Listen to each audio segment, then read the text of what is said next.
Imagine this. You sketch out an idea for some powerful automation. You go grab a coffee, and when you get back, there's a fully functional workflow just waiting in your account. No manual building at all. Sounds kind of like sci-fi, doesn't it? Welcome to the deep dive. Today we're going to unpack how you can actually make that automation fairy tale happen. We're diving into a guide that honestly promises to instantly architect, build, and deploy complex AI workflows right into your system. And it uses some really powerful tools like Claude, which is an advanced AI model, and n8n, that's a workflow automation platform tied together with something called Model Context Protocol, or MCPs. These basically help the AI understand systems really deeply. Yeah, it sounds like magic, but it's pure genius, really. Our mission for you today, to give you the shortcut, the cheat code, if you like, to understanding this leap forward in the automation world. We'll break down the key parts, walk you through, say, 3 levels of getting this set up, share the practical steps, and show you the, frankly, incredible real-world impact. Get ready for a bit of an automation renaissance. Okay, let's start with that magic demo mentioned in the guide. It sounds like Claude was acting as both the expert consultant and the developer. The prompt was pretty vague, wasn't it? Something like, e-commerce business, mostly clothing on Shopify, needs an automation workflow involving Salesforce, Shopify, Google Sheets, and Gmail. Exactly. And what happened next was, well, beautiful. Claude didn't just spit out ideas. No, it searched the actual documentation, referenced thousands of existing workflows out there, built the necessary JSON, that structured data stuff computers use. It even diagnosed its own errors, fixed them itself, self-healed, and then, boom, directly wrote 2 complete workflows right into the user's n8n account. The workflows were called e-commerce order management and customer synchronization. It was exactly like hiring a super expensive consultant who, also instantly built the final solution on the spot. Wow, that's seriously impressive. So what's the wizardry behind that? What makes it tick? It really boils down to what the guide calls the 4 pillars of automation domination. Sounds grand, right? But they make sense. First, live documentation access. Because n8n is open source, the AI can read the official up-to-date docs in real time, no guessing. Second, workflow repository integration. This gives the AI access to public GitHub repositories. We're talking thousands of pre-built n8n workflows it can learn from. Third, agent workflow templates. These are like starter kits, example structures for building more advanced AI agents. And fourth, the big one, direct n8n API integration. This is kind of the nuclear option that lets the AI deploy workflows straight into your n8n account. Okay, that makes sense. But how does having access to open source documentation specifically empower the AI in a new way, beyond just reading info? Good question. It means the AI is always working with the current blueprints. It's not guessing how a tool or a function works based on old data.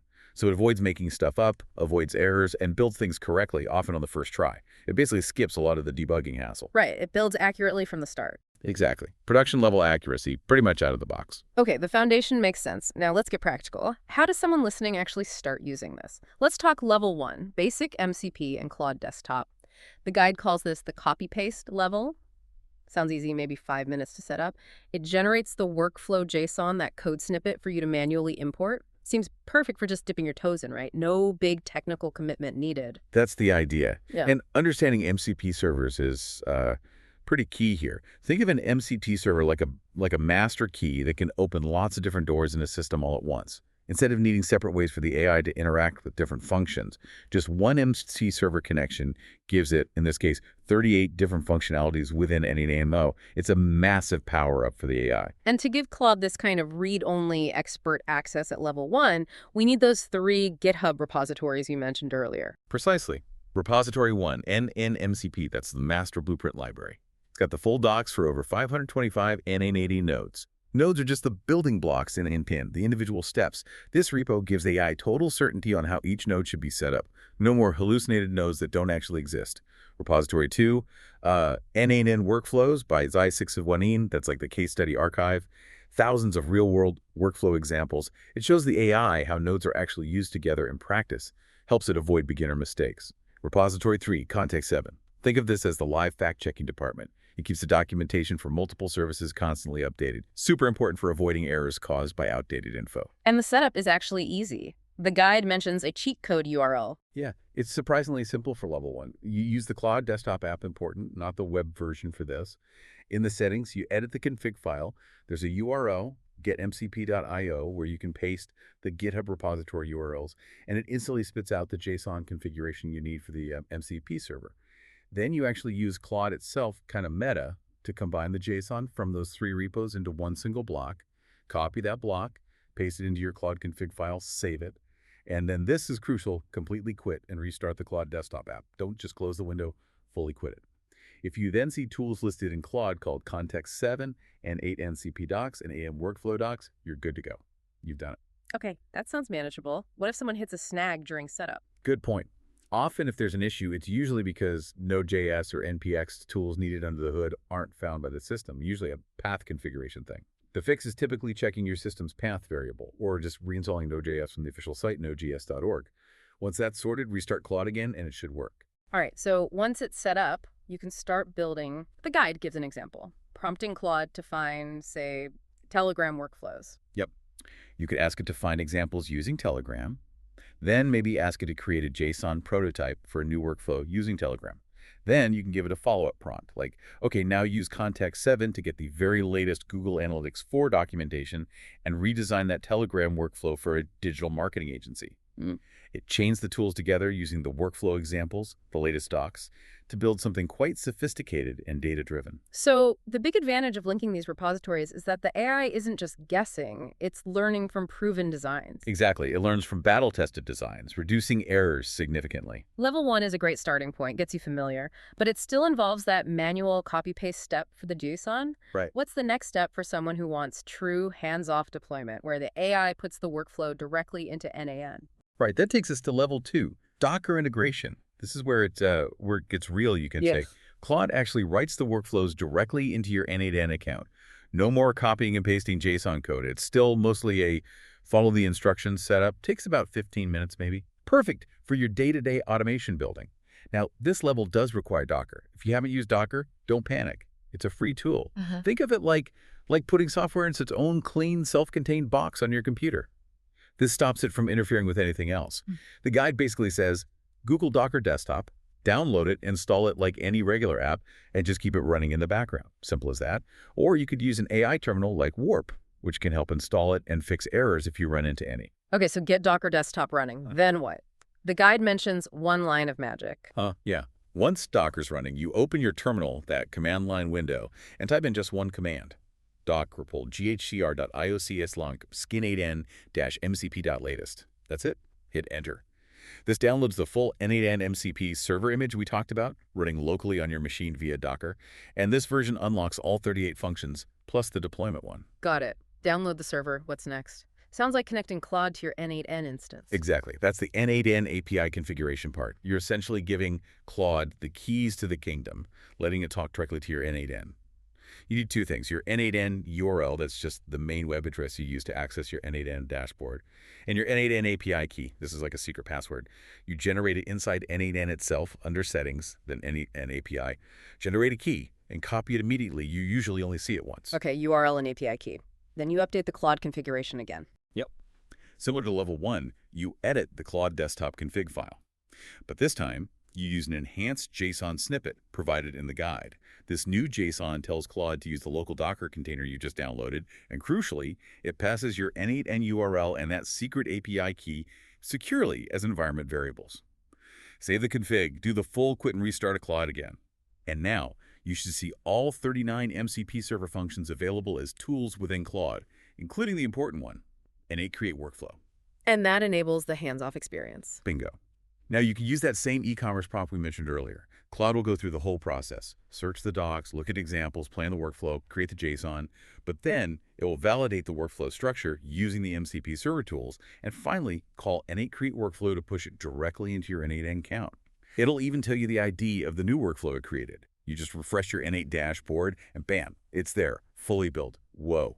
Seriously, just imagine how much time that saves when you need to build lots of workflows, like building whole armies of automation agents without touching the n8 interface yourself. It's significant. So does this direct deployment really eliminate that common headache for builders, the whole copy, paste, maybe fix formatting errors, import cycle? Absolutely. No more manual copy pasting. It just appears.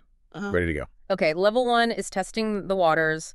Level 2 is efficient day-to-day building. Level 3 sounds like it's for the power users, the developers, maybe agency owners. The guide calls it the nuclear option or mastering advanced AI agent orchestration. It's the I'm not afraid of the terminal level, maybe 30-minute setup. What's the big advantage here? Unlimited context. Exactly. This is where you can build truly complex multi-step AI agent systems. Yeah. And the key is using an AI-first code editor like Cursor instead of just the standard Claude desktop app. Why? Because standard chat apps hit limits, context window limits, pretty quickly when you're dealing with big, complex projects. They can only remember so much conversation or code at once. Cursor, on the other hand, is built specifically for handling large code bases. It lets the AI reference potentially thousands of files simultaneously. You can switch AI models easily, use different interaction modes, and crucially, you can import entire folders of documents, templates, code examples right into the AI's context. That's what enables a practically unlimited permanent knowledge base for your AI agent building. Interesting. So you set up this automation arsenal by downloading Cursor, making a project folder, and then basically integrating the same level 2 MCP server config into Cursor settings. Pretty much, yeah. You point Cursor to use that same local Docker MCP server. But the real secret sauce at level 3 is building out your own template library within that Cursor project folder. You create subfolders, maybe called agent tools and agent workflows. In agent tools, you'd put example configurations for different types of n8n agents. In agent workflows, you'd store complete, complex workflow examples, maybe tailored for specific industries you work with. This gives Claude a rich set of battle-tested templates to draw inspiration from when you give it a complex task.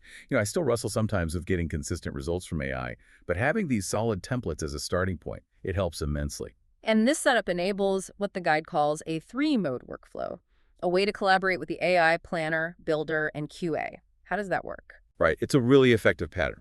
First is mode 1, ask mode, the strategic planner. Yeah. You give Cursor, powered by Claude in your templates, a high-level strategic goal, something like create a multi-agent workflow for a real estate client. It needs to use Go high-level CRM, Gmail, Google Sheets, and Slack for notifications. The AI that analyzes your templates, the n8n docs, everything in its context, and produces a detailed project plan, maybe a flowchart description, list of nodes needed, the core logic. Okay, so it plans first, then mode 2. Mode 2, agent mode, the tireless builder.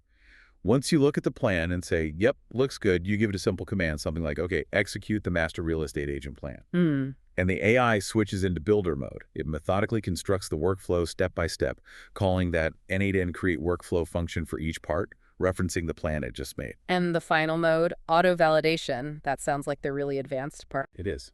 Mode 3, auto-validation and self-healing, the AI quality assurance team. This feels futuristic. Remember, the MCP server has those validation functions. If, during the build process, Claude makes a mistake, maybe connects 2 nodes incorrectly, it can actually call a validation tool from the MCP server against the workflow it's building. It gets the error message back, analyzes it, maybe even asks the MCP server to generate a visual diagram of the broken workflow section so it can see the problem. Then it figures out how to fix it, maybe simplify a step, or rebuild a small section and tries again. It revalidates. If it passes this time, then it deploys the final working version to n8n. The guide mentions a real example where Claude actually fixed its own validation error in a pretty complex real estate workflow, completely autonomously. It's wild. So that auto-validation loop basically makes the AI truly autonomous in the building process. It can debug itself. Yes, exactly. It debugs and fixes its own mistakes during construction. Incredibly powerful capability. It's really fascinating how these levels build on each other. But let's bring it back to the practical side for our listeners. The key question is always, does it work? What are the real-world results? Absolutely. And yes, it works. Using this method, Claude consistently builds useful workflows across different areas. For e-commerce, things like syncing orders between Shopify and Salesforce, sending custom Gmail notifications. For real estate, lead capture forms that sync to a CRM, automated email follow-ups. And for marketing automation, stuff like cross-posting content, triggering campaigns based on actions, pulling analytics. It handles these quite well. That covers a lot of common use cases. What about reliability? What are the success rates like? The performance metrics are actually pretty impressive. The guide suggests level 1 achieves maybe an 85% success rate for simpler workflows, where you might need a small manual tweak sometimes. Level 2, with the direct deployment via Docker, hits around 95% success, even for complex workflows, because the validation helps. And level 3, with Cursor and the self-healing capability, pushes that to maybe 98% success. Plus, you have that near unlimited context for really big projects. When things do go wrong, troubleshooting is usually simple. Restarting Claude, making sure Docker's running okay, or just double-checking your API keys are correct in the config. It really sounds like these tools shift the focus, even for experts. Instead of getting bogged down in the weeds of coding each step, you're operating at a higher strategic level, like moving from driving stick shift to telling a self-driving car your destination. Let's talk economics. What's the ROI here? Is the time saving significant? Oh, absolutely. That's a great analogy. And the ROI, it's undeniable. Think about it. A complex workflow built manually might take, what, 2 to 4 hours? Maybe more if you hit snags. With this automated approach, especially level 2 or 3, you're looking at maybe 5 to 15 minutes, mostly defining the requirements and validating the result. The guide does a quick calculation. Build just 5 complex workflows a month. If your time's worth, say, $50 an hour, which is conservative for this kind of work, that setup saves you over $11,000 a year in time. And that's from a one-time setup that takes maybe 30 minutes for level 3. The return is massive. Wow. And it seems like the potential goes beyond just building individual workflows. The guide mentions advanced use cases. Yeah, it opens up some really interesting possibilities. For agencies, there's multi-tenant workflow generation. Imagine having client-specific templates, and the AI can just instantly spin up customized workflows for each new client based on those templates. Huge time saver. Then there's building industry-specific agent libraries. An agency could create a really deep library of templates and tools just for e-commerce or just for real estate, giving them a serious competitive edge. And another cool one, integration testing workflows. You could build AI agents whose only job is to act as health checks. They monitor your other automation workflows, send alerts if something breaks, track performance over time, building reliability into the system. So looking even further ahead, what's the future hold? Where does this AI-driven workflow automation go next? Well, the trajectory seems pretty clear. We're likely going to see AI generating the documentation for the workflows it builds. That's a big one. Also, dynamic workflow optimization. The AI suggesting improvements to your existing workflows based on how they're actually performing. Natural language editing is another big one. Imagine just telling the AI, hey, change the email notification in that workflow to go to the sales team instead of support, and it just does it. And maybe the ultimate holy grail, cross-platform workflow translation. You bring something once in n8n, and the AI can automatically translate and rebuild it for a different platform, like Zapier or Make. Build once, deploy anywhere. That would be huge. When you step back, what's the fundamental shift this technology represents for the whole field of automation? It's really a revolution, not just an evolution. We're moving away from a world where we had to manually build every single connection, every logic step, to a world where we primarily focus on clearly describing our goals, and the AI handles the intricate construction. So the bottom line here isn't just incremental improvement, it's a paradigm shift. The old way was think, plan, build, debug, test, deploy, repeat. Lots of manual steps. The new way seems to be describe, validate, deploy, scale, much more high level. Exactly. And this isn't just about building n8n workflows, These patterns using AI with live documentation, code repositories, APIs, templates, they apply everywhere. All kinds of API integrations, business process automation, building more complex AI agents, even scaling no-code and low-code development. That barrier, the gap between thinking, I really need this automated, and actually having it automated, it's collapsing fast. Okay, for listeners inspired to jump in, what's a reasonable action plan? How should they approach this? The guide suggests a kind of phased approach. Maybe week 1, to set up level 1, get comfortable, generate some JSON, that's maybe 30 minutes. Week 2, okay, ready for more. Upgrade to level 2. Get Docker running, configure the API connection, that might take an hour total. Start getting workflows deployed directly. Week 3, if you're feeling ambitious, dive into level 3. Set up Cursor, start building out those template libraries. Maybe 2 hours for the initial setup there. And then week 4 and beyond, it's all about using it, scaling it, optimizing your prompts and templates. It's a great plan. We really are living through an automation renaissance. And honestly, the companies, the individuals who embrace this new way of building, describing goals, letting AI handle the construction, they're the ones who are going to lead the next wave of innovation. Don't wait around on this one. The future of automation isn't coming. It's pretty much already here. It's your move. That brings us to the end of our deep dive for today. We really hope this is giving you a clear, actionable path to potentially transform how you approach automation. OTRO music.